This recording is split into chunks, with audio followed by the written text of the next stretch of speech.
जब तिलक तराजू का दौर था, जब DS4 का नारा था, तब ये नहीं कहा गया था कि दौलत जमा करो। कांशीराम चंदा करते थे, घर घर से अनाज लेते थे, पैसे लेते थे, गांव गांव घूमते थे। बसपा के कार्यकर्ता रोटी, रूखी रोटी और सूखा चूड़ा, कम्युनिस्ट के कार्यकर्ता सूखा जो है वो चूड़ा जिसको बिहार में हम लोग कहते हैं मुढ़ी, वो खा के सत्तू फांक कर लोगों ने संगठन खड़ा किया, कैडराइज किया है, अब समाज को तैयार किया। और जब समाज तैयार हो गया तो इन नेताओं ने क्या किया? इन नेताओं ने समाज के साथ धोखा किया, इन नेताओं ने दौलत जमा किया, इन नेताओं ने अपनी संपत्ति बनाई, अरे अपनी प्रॉपर्टी बढ़ाई। तो भैया जब प्रॉपर्टी और संपत्ति बढ़ाओगे तो CBI तुम्हारे दरवाजे जाएगी, गुलाम सरवर के दरवाजे क्यों आएगी? केजरीवाल चले थे देश बदलने, केजरीवाल चले थे राजनीति बदलने, आज करोड़ों अरबों में इनके टिकट बिकने लग गए, आज करोड़ों संपत्ति ये जमा करने लग गए, आज शराब की नई नई पॉलिसी लाकर और माफियाओं के हाथों में पूरा सिस्टम देकर आप पैसे का खेल खेल रहे हैं। तो CBI आपके दरवाजे नहीं जाएगी तो किसके दरवाजे जाएगी? ये तो बताइए साहब। अब मनुस्मृति लागू होगी। ये सच है कि मनुस्मृति पर आधारित संविधान तैयार हो चुका है, यह सच है कि उनका मंशा है कि हम मनुस्मृति लागू करें, लेकिन इस सच को स्वीकारेगा कौन? गुलाम सरवर, अखिलेश जी नहीं स्वीकारेंगे, समझौता नहीं कर सकते, 2 कदम पीछे नहीं हट सकते। बनेंगे तो प्रधानमंत्री बनेंगे, तो 17 प्रधानमंत्री के दावेदार जब आओगे तो मोदी जी के सामने कहां टिक पाओगे? दिल्ली की धरती पर राजनीति से भ्रष्टाचार को मिटा देने वाली पार्टी, राजनीति में पारदर्शिता लाने वाली पार्टी और आम आदमी को मुख्य भूमिका में लाने वाली पार्टी, जिसका नाम ही आम आदमी पार्टी है। आम आदमी के खास नेता दवा मंत्री जेल में है और शराब मंत्री, दवा और दारू। हमारे बूढ़े बुजुर्ग कहा करते थे भैया बीमार है दवा दारू करा ले। अब खाक दवा दारू कराएंगे, दवा मंत्री भी जेल में, दारू मंत्री भी जेल में। और इन दोनों की गिरफ्तारी पर आम आदमी पार्टी के कार्यकर्ता हजारों की तादाद में भाजपा दफ्तर को घेर रहे हैं और भाजपा दफ्तर को घेर कर यह आरोप लगा रहे हैं कि ईडी, CBI और तमाम एजेंसियों का दुरुपयोग हो रहा। मैं भी मानता हूं दुरुपयोग हो रहा। चलिए मैंने माना, केजरीवाल जी मैं आपके साथ खड़ा हूं, राहुल जी मैं आपके साथ खड़ा हूं, तेजस्वी जी मैं आपके साथ खड़ा हूं, लेकिन आप सब कहां खड़े हैं? जरा ये तो बताइए, आप लोग कहां खड़े हैं? ममता बनर्जी, TMC, ममता बनर्जी के भतीजे अभिषेक बनर्जी के घर छापा मारी, उनकी बहू के घर छापा मारी, उनके नेताओं, खास मंत्री जो थे, उनके खास मंत्री, उनके घर से करोड़ों रुपए, 2-2 हजार के गुलाबी नोट निकले, सब कुछ हो गया। आज ममता बनर्जी नॉर्थ ईस्ट के चुनाव में विपक्षी एकता को भंग करते हुए भाजपा को वाकओवर देने का काम ममता बनर्जी ने किया या नहीं किया, ये बताइए आप। सच बोलना अपराध हो जाएगा। आज देश में हो क्या रहा? लोग चाटुकारिता कर रहे हैं, लोग चमचागिरी कर रहे हैं, मुझे कोई दल ले ले अपने में। अरे भैया दलदल के चक्कर में चले मत जाओ वरना दलदल में चले जाओगे। दलों में तो है ना शामिल? नहीं, कांग्रेस शामिल नहीं है।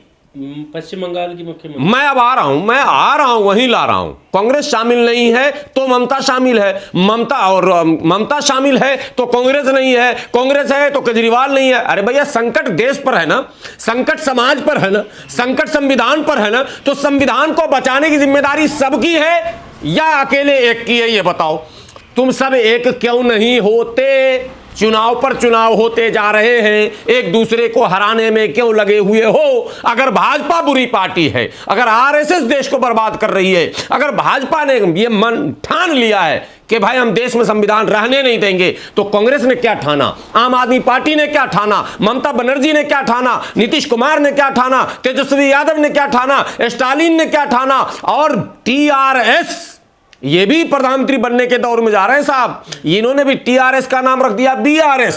बात समझ रहे हैं? मैं भारत की पार्टी बनने जा रहा हूं, लेकिन ये सारी पार्टियां, सिर्फ ओवैसी साहब को कहोगे B टीम, ये B टीम तो चलो बलवान टीम है, तुम लोग तो C टीम हो, कैरेक्टरलेस टीम बन रहे हो। इस देश को बर्बाद करने में इतिहास लिखा जाएगा कि जब देश में सारे आम लोगों का मानना था 65-70% भारत की जनता भारतीय जनता पार्टी की नीतियों का विरोध कर रही है, उसके बावजूद भी भारतीय जनता पार्टी अगर जीत रही है तो यह TMC की वजह से जीत रही है, यह RJD की वजह से जीत रही है, यह BSP की वजह से जीत रही है, यह समाजवादी पार्टी की वजह से जीत रही है, यह कांग्रेस की वजह से जीत रही है। इसलिए कान खोलकर आप सुन ले भारत के लोग, दलदल के चक्कर में न पड़ो। अगर भाजपा को हराना है तो आप अपने अपने समर्थक दलों को संदेश दो, जो दल 2024 में आपस में गठबंधन करने से आनाकानी करेगा उसको हाशिए पर ढकेल दिया जाएगा, इतिहास से उसका नाम मिट्टी में मिला दिया जाएगा। जिस तरह से योगी आदित्यनाथ कहते हैं कि हम मिट्टी में मिला देंगे उन गुंडों को, कथित गुंडों को, एक विशेष जाति के गुंडों को मिट्टी में मिला देंगे, विशेष धर्म को। इसी तरह से आम लोगों की आवाज होनी चाहिए 2024 में कि अगर गठबंधन नहीं करते हो, आज देखिए चुनाव सर पर है, माहौल बन गया है, टीवी पर डिबेट हो रहे हैं, उसके बावजूद कांग्रेस ने अभी तक पत्ते नहीं खोली। बहन जी ने कह दिया मैं अकेला लड़ूंगी, एक विधायक जिता न पाई और अकेले लड़के कितना तीर मार लेंगी जरा हमको बता दीजिए। ममता बनर्जी ने बयान दिया अभी परसों कि मैं अकेले लड़ूंगी चुनाव। भाई आप अकेले लड़ोगे, बीच में बेवकूफ कौन बनेगा? दलित और मुसलमान। इन दोनों को बेवकूफ बनाने के लिए ये सारी पार्टियां सब अलग अलग जब लड़ोगे तो फिर भाजपा को कैसे हराओगे? जरा हमको फार्मूला बताओ। भाजपा को कोई हरा नहीं सकता 2024 में, और भाजपा को हारना भी नहीं चाहिए। अब नई बात मैं कह रहा हूं, क्यों हारे? क्यों कि जब आंदोलन चला था, जब तिलक तराजू का दौर था, जब DS4 का नारा था, तब ये नहीं कहा गया था कि दौलत जमा करो। कांशीराम चंदा करते थे, घर घर से अनाज लेते थे, पैसे लेते थे, गांव गांव घूमते थे। बसपा के कार्यकर्ता रोटी, रूखी रोटी और सूखा चूड़ा, कम्युनिस्ट के कार्यकर्ता सूखा जो है वो चूड़ा जिसको बिहार में हम लोग कहते हैं मुढ़ी, वो खा के सत्तू फाँक कर लोगों ने संगठन खड़ा किया, कैडराइज किया है, अब समाज को तैयार किया। और जब समाज तैयार हो गया तो इन नेताओं ने क्या किया? इन नेताओं ने समाज के साथ धोखा किया, इन नेताओं ने दौलत जमा किया, इन नेताओं ने अपनी संपत्ति बनाई, अरे अपनी प्रॉपर्टी बढ़ाई। तो भैया जब प्रॉपर्टी और संपत्ति बढ़ाओगे तो सीबीआई तुम्हारे दरवाजे जाएगी, गुलाम सरवर के दरवाजे क्यों आएगी? गुलाम सरवर के पास तो कुछ है ही नहीं। जो लोग समाज में काम कर रहे हैं, नीतीश कुमार के पास सीबीआई क्यों नहीं जाती? लालू जी के पास क्यों जाती?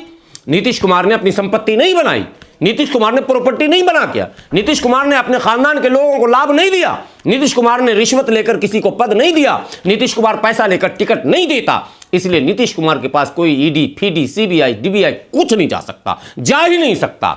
इसलिए नीतीश कुमार को कोई घेर नहीं सकता। यह सीखने का मामला है कि आप धन जमा करने में पड़ जाते, आप चले देश बदलने, देश तो बदला नहीं, आपके हालात बदल जा रहे हैं। केजरीवाल चले थे देश बदलने, केजरीवाल चले थे राजनीति बदलने, आज करोड़ों अरबों में इनके टिकट बिकने लग गए, आज करोड़ों संपत्ति ये जमा करने लग गए, आज शराब की नई नई पॉलिसी लाकर और माफियाओं के हाथों में पूरा सिस्टम देकर आप पैसे का खेल खेल रहे हैं। तो सीबीआई आपके दरवाजे नहीं जाएगी तो किसके दरवाजे जाएगी? ये तो बताइए साहब। इसलिए दो बातें हैं देश को समझनी है। लोग कहते हैं आपका व्यू क्या है, आप किसके पक्ष में? मैं जनता की बात कर रहा हूं, मैं किसी नेता के पक्ष की बात नहीं कर रहा हूं। मैं साफ जनता को कह रहा हूं कि देश में अगर संवैधानिक व्यवस्था बनाए रखना चाहते हो, अगर देश में लोकतांत्रिक व्यवस्था बनाए रखना चाहते हो, अगर देश में बाबा साहब अंबेडकर के द्वारा दिए गए उन संविधान को सर्वोपरि रखना चाहते हो और उस व्यवस्था को मजबूत करना चाहते हो, तो आपको अपने दल यानी अपनी जाति के मोह से भी आगे बात करना होगा।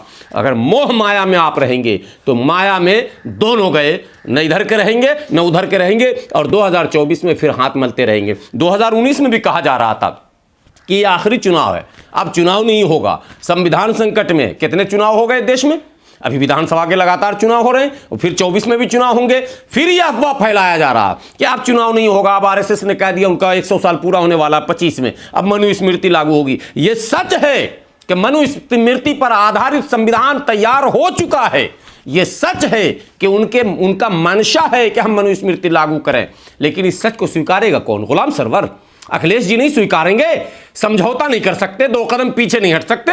बनेंगे तो प्रधानमंत्री बनेंगे, तो 17 प्रधानमंत्री के दावेदार जब आओगे तो मोदी जी के सामने कहां टिक पाओगे? मोदी जी के सामने 1 to 1 का खेल होगा।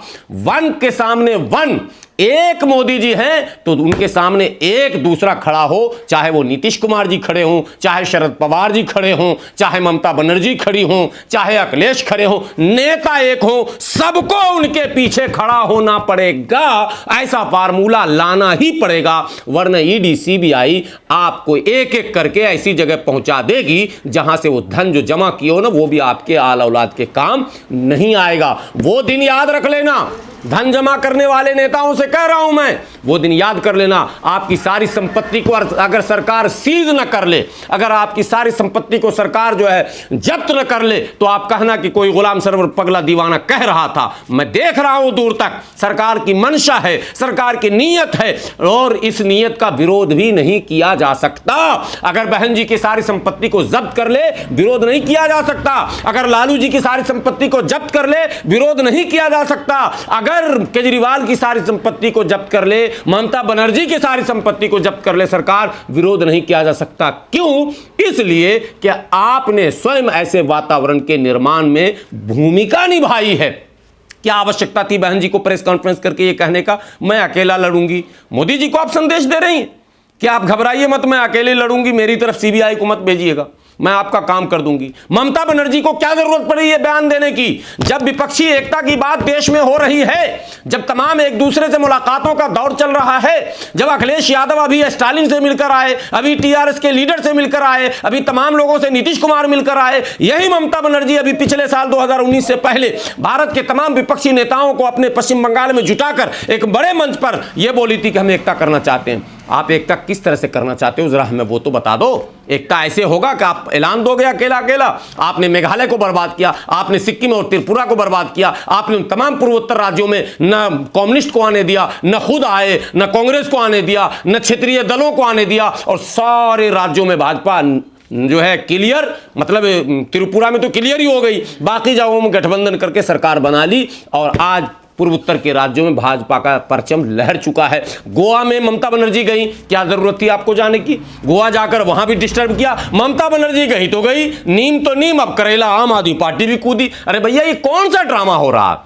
आप एक जगह मजबूत हो नहीं रहे हो।